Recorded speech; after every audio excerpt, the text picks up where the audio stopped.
معست ألمو كرهوني أب حقنيا زانتا استمركز صعوب صحاف تراخن يعقوب داويد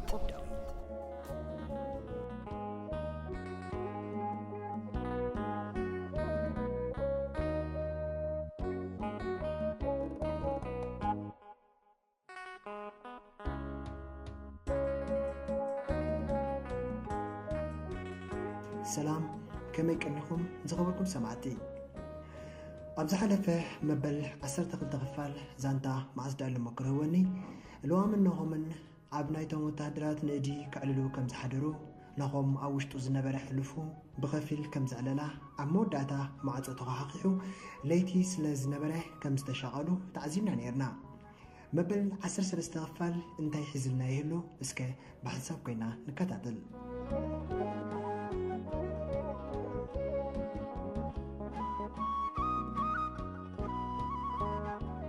لوام ملسي مسعنت دقاقيما منيخا إلى حتتات ملسي مسعنو كلت يوم تتعمامدو نهم بعلو منيخا إلى حتتات أنا عيتساهم عندهم بلو تابت بقى سلامو تسغيدو مساح شكم بلو حدو تهدر بدك خوينو نهم نبتا ساعتو تملكتا وقحي نيرو ساعت 4 فرغان بمقرامات مزا لوام ونقرما برتع دخام كلهم يملو ليتي كعلو حديرهم كابتي زنبرون إد تسيهم نبرتهم تأرنيفهم نابتي بوت زنورتو بوتا خدو أبتي بوتا همس بطحو اتهم التهدرات نابلع لي بوت ديبهم نعاهم كن أوشتي مساعود استاقبروهم لهم بقرانا قطلع بخبري كدايبوهم مستعزبت انتاي سلزقنا تبل كنتهم التهدرات لأسهم تريو أبكاشا لعل الكبري نيروهم نهم ون بزعبا تقارو زسمع زنبري كنتو مخانو عبتا ساعات نتصرلو دهر نويح قعزو عبنا باقوناي زبال كتما بتحم وردو اتخاتما ناي سدتنياتات مقبل خوينو داتات ملعلون مصريات زقبولون سلازخونه بزحنا تنت يبلون ناب حنتي تباب كفلي آتيوم فتشوهم زدلي فرمو كمالعلوم ناب كال خفلي أحلفوهم لهم عبتقانهم كوينات ملع نيرا نهم اتيز مطعوز نبر حتتات كله خبيدوا حتاتي سرعو سلازغونا يحتت نهم دمه بتحتوتاتي ناوت أحوات اللو خادو أديخا هلو تلموتي زبلا حتوتات بفلاي رؤسو خساب زحمو ناوتو أحواتو كم زلو يفلتي من بحالو أبي اللوغن أيفلتن كلا يوم يلو كندي جيزة تبقيسو ولادي يقني حقزو عبتا ولادي يزو على دكان بزيكا ولادي ينحن سراحتنيون زخون السبر خيبا يفلتنيو ولادي توي حواتي هلو يلو مساحتتا حمش تحوات كم زلوون عوض أي حجر كم زنبرنا علاتو نيرا نولادي يوكي حتى جن ولادي يترف أبو خبصحو سلام تاون أتجيبو يفلتن كابتا دكان بخمي وطالو يزحسب كابتا دكان بخمي وطالو يزحسب سلد دليخا انكا إلي يتربيلو نهم جن اتسلدي ولا حدا فتح كم زي كونه يفلت سلازنبره قيدي فويز غيد كابسوا مسمتن ولاديتو مسمتتن نابو خيدو كل تجزي حجز حديديو بلوم تبح تخخ مسبولو جن نبتجزاي تملسن زنيلو زرعيو زمزقب زنبره ودي رقيلو أجوخي تحسب زكو تاريخي ودكاي مساخاز غيد داتاس لزخونه تتنكي كاملايو زيج أنقي بالكان مسبولو اتنسترفا مليئو تسيئو نابتي دك خيدو نلوم رخبا لوامي مليء خدو أبتقى كوفنا مليء حتيتوا اوه مليء مسخاخة مليء انتاي مزفلط انيرني بماماز متني كل عدتات بنصر مليئو بفازرقن سيلكاي إلو قصو كايرو نرحق النات أمتا السق بلا لوهم انتاي كم سخبدو سلستردع دحن اتتفلط ايخا كوات ملئ تساقم زلو غاي كونان نرسي أول حنت زيت فلت نابتي زتمتو زنبرة حليفة بقدمي أخينا تسفها قدو أبتبوتا أزيوم بزحات سبات يوم نيروم نهم قوليو نابتم سبات زتمت نيروم زيوم سي كلهم قواقرنا يمت يموالدي معرخ انده دي تحسي من نازلو من تريف اللو مالت دعلمو እቶም ኣብ ቤት ጽሕፈት ዝሰርሑ ከልበትበት ከብልዎም ክርኢ ከሎ ኣዝዩ ሓዘነ። እቶም ኣብኡ ዝነበሩ ሰባት ክንደይ ዋኒኖም ገዲፎም ዝመፁ ምዃኖም ፍሉጥ እዩ። መንበሪ ተዘይጣጢሒልካ ክትነብር ዘሎ ተኽእሎ ኣዝዩ ጸቢብ እዩ። ሃገርና ድማ ንዜጋታታ ጽላል መሃብ ኣብያ ነቶም መሳኪን ዜጋታታ ዘይዕቆበት ነቶም ጣላማት ደም ኣሕዋቶም ዝሰትዩ ጨካናት ፍጥረት ስስዐ ገንዘብን ስልጣንን ዘለዎም ሓዎም እናሞተ ግድሶም ጓሓሉ ሰላም ክነብሩ ዕድል ትህብ ኣላ። ነቶም ህፃናት እንዳረኣየ ንብዓት ክስዕሮ ደለየ። ብልቡ ደንገጸ። ኣብ ዓለም ዋላ ሓንቲ ነገር ዘይፈልጡ ህፃናት ግዳይ ክንደይ በረኻታትን ጽምእን ቁርን ከም ዝኾኑ በቲ ንሱ ዝሓለፈዎ ስለ ዝመፁ ርድእ ገበሮ። ልዋም ስቕታ ናይናሆም ከቢድዋ ሸቐልቀል በለት። ንሱ ብዙሕ እዩ ዝሓስብ ነይሩ። ናሆመይ እንታይ ደስቕ ኢልካ እንታይ ኣሎ ዲ ሓድሽ ነገር ኣትልዋመይ ረኣዮም እሞ ሰሚዕ ኸይሩ ዝወዲ ክጻረፎ ድጸንሐ ካበይ ዝተኣከብኩም ጓሓፋት እኮ ኢልና። ንሕና ጓሓፋት ኣይኮናን። ጓሓፍ ጸሊና ኢና ካብ ጓሓፍ ናብራ መጺና። ብሓቂ ተረድኦን ስእነት ቅሳነትን ናጽነትን እምበር ስእነት ርእሲ ናብዚ ዘምፀ ኤርትራዊ የለን። ኣይተረድኦን። ኣብ ማእከል እዚ ህዝቢ ብዙሕ ሕብሪ ዘሎ ክንደይ ተማሓድርን ትምህርን ዝነበረት ሰብ ኣብ ማእከል ከም ዘላ ኣየና ኢልዎ። ልዋን በዘራርብኡ ተገሪማ ትሰምዖ ነይራ።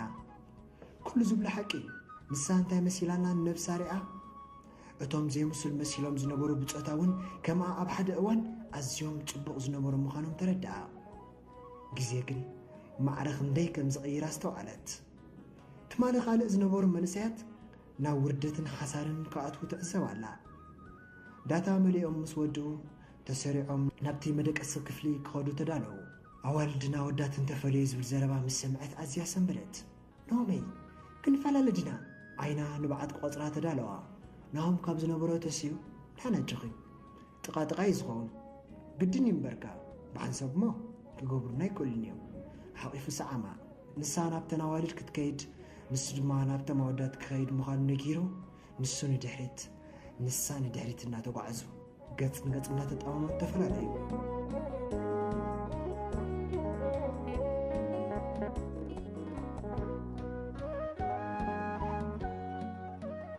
ድራር በሊዖም ናብቲ መደቀሲ ክፍሊ ምስ ኣተዉ ንኾም በቲ ሓደ ኣንጎሎ ቦይኑ ኮፍ ኢሉ ነይሩ። ኣብቲ ገዛ ብዙሓት መንእሰያት ነይሮም። ገሊኦም ጀሚዖም ሽጋራ ይሰትዩ፣ ገሊኦም ቁማር ይፃወቱ፣ ገሊኦም ብሳዕኒ ይተሃራረቡ፣ ገሊኦም ድማ ከምኡ በይኖም ኮፍ ኢሎም ይትክዙ። ብርግጽ ኣብቲ ገዛ ዝነበሩ ሰባት ብዙሓት እዮም። ማሕደር እዮም። ኩሎም ነናቶም ዝተሰነደ ህይወት ኣለዎም። ስለ ዝኾነ እዮም ድማ ኣኣቤኑ ስምዒት ነይሮም። ሓደ ካብቶም ኣብ ጥቕኡ ኮይኖም ቀሲሎም ዝዕልሉ ዝነበሩ ነዊሕ ቀጢን ወዲ ናብ ጥቕኡ መጺኡ ነብሲ ሓድሽ ሓቂ እጆ ኸይትጨነቕ በይንኻ ድማ ይትኹን ኩልና ኣሕዋትካ ኢና ንዓናይ ምሳና ዓለ ኢሉ ብኢዱ ሒዙ ምስኦም ከም ዝሕወስ ገበሮ። ንሆም ንኹሎም ሰላምታ ሂቡ ጽን ኢሉ ዕላል ክሰምዕ ጀመረ።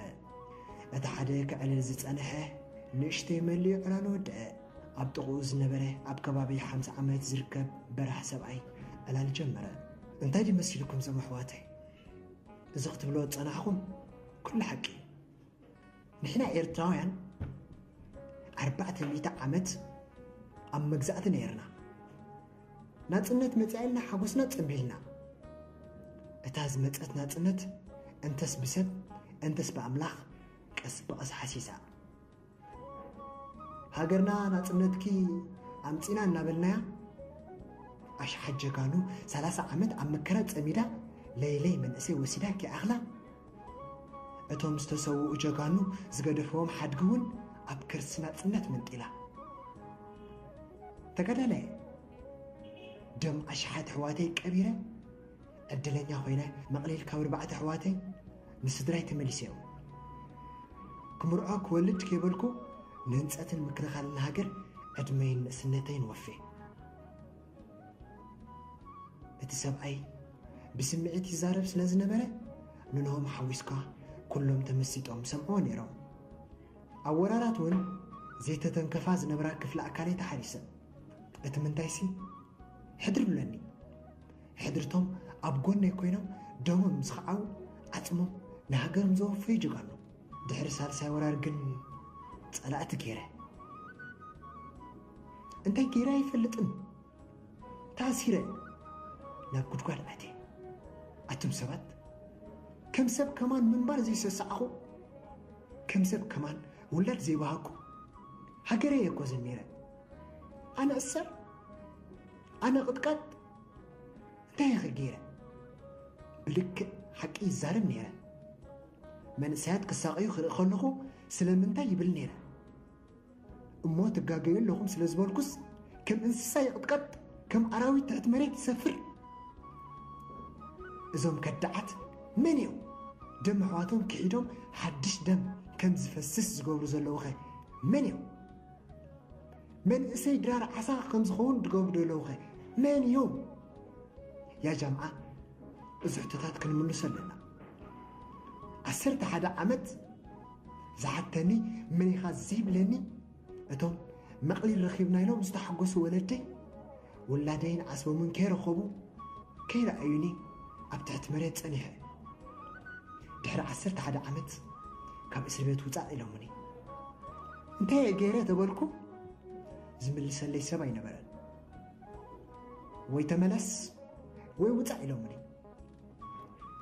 ሓንቲ ዝነበረት እንማራፂ ዝኾነ ዘረባ ክገበርኩ ካብቲ ጸልማት መውፃእ ጥራያ ገዛይ ምስ ከድኩ ግን ገዛና ተዓፂ ጸኒሕኒ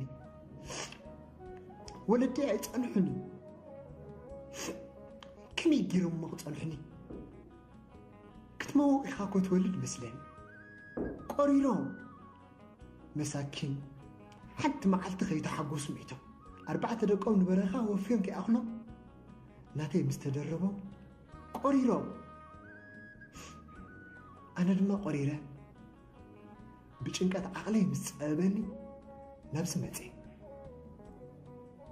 እዞም ነዚ ሃገር ቁስሊ ኮይኖማ ዘለዉ ሰባት ግን መን እዮም ሓዊልዩ ብስምዒት ዝዛረብ ነይሩ ኩሎም ኣብቲ ገዛ ዝነበሩ ሰባት ኣቓልቦኦም ተሰሪቑ ነኾም ነዚ ዛንታ ክሰምዕ ጸኒሑ ሰብ ማዕረኽ እንደይ ማህደር ምዃኑ ዝተዋዕለ እዚ ሰብኣይ ክንደይ ሽግረ ሓሊፉ ውላድ ዘይምርካቡ እውን ኣማሪሩ ወላዲኡ ክኸውን ተመነየ ንሱ ኣቦ ዝብሎ ስኢኑ እቲ ሰብኣይ ድማ ወደይ ዝብሎ ስኢኑ ናይ ኤርትራውያን ዛንታ ኩሉ ሲንክሳር እዩ ብተፈጥሮ ንግረፎ ከይኣኽለና ኣብ ቤትና ጸላኢ ጌርና እናበለ ኣብ ውሽጡ ከማርር ጀመረ